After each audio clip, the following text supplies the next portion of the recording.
So we're going to need to create a function that's most likely going to end up to be a quadratic function. But first of all, start with a picture. There's these two identical rectangular enclosures. They share a common side.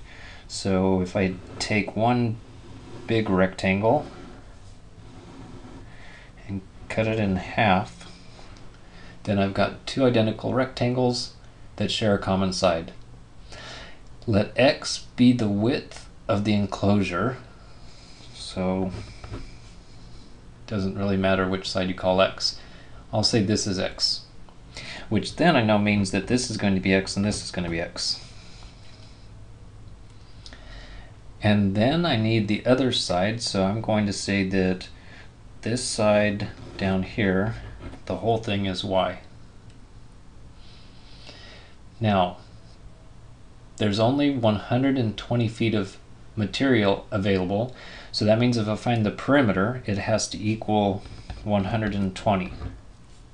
Well, the perimeter is going to have these three x's plus a y on this side and a y on the other side. So that means that 3 x's plus 2 y's is equal to 120. And then find a function for the area. Well, area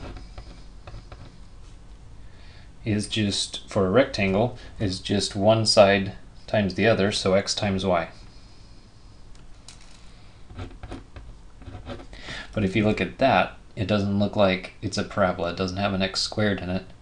So something's going on. And the something is we need to get rid of this y. We need to substitute something for y. And that's why this equation was needed. So now for this one, solve for y. So 2y equals a negative 3x plus 120. Or if you divide, it's going to be, I guess instead of divide, I'll multiply by 1/2 and just leave it factored out, since the 1/2 won't divide into the 3. Okay, that's what y is equal to. Then take that and substitute it in for this y value over here. And we've got that the area as a function of x is x multiplied with a 1/2 and then negative 3x plus 120. And then I can take this 1/2 x and distribute it.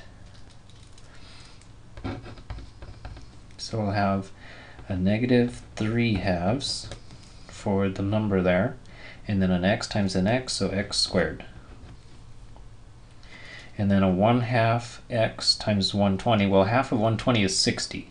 So I'm going to end up with 60x. And then because of this, it's a parabola. And because of the negative, it's a parabola that's opening upside down. And so to maximize something is to find the vertex up here, which occurs when x is equal to negative b over 2a. So this is the a, here's the b.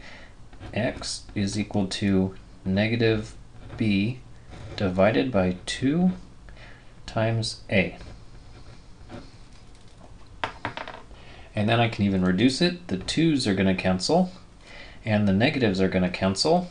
And so it's a 60 divided by 3x is equal to 20. And the units would be feet.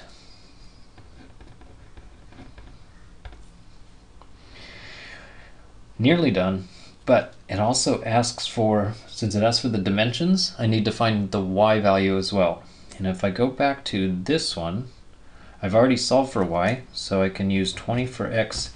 In that expression, y is equal to 1/2 of negative 3 times what we got for x plus 120.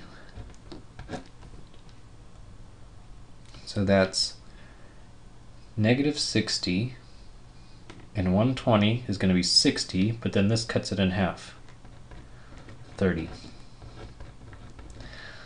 So there are the dimensions.